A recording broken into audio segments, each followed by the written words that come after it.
Nak betul-betul ada perisai perundangan.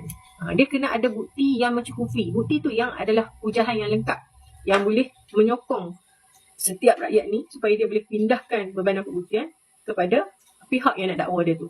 Kalau tak cukup bukti, dia akan kena balik kepada kita.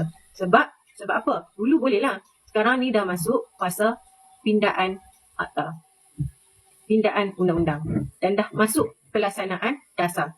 Jadi pihak kita tak boleh guna setakat surat saja bantah.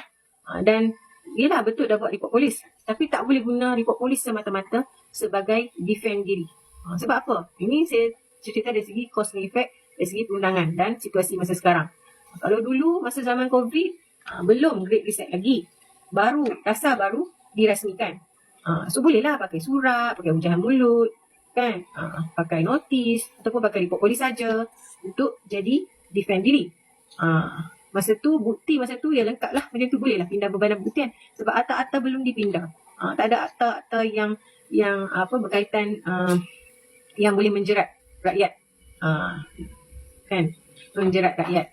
So kalau masuk sekarang ni, contoh macam pindaan akta 342. Walaupun benda tu macam tak digazetkan lagi, tapi dia punya pelaksanaan tu dah berlaku secara halus. Sebab dah ada contoh kes.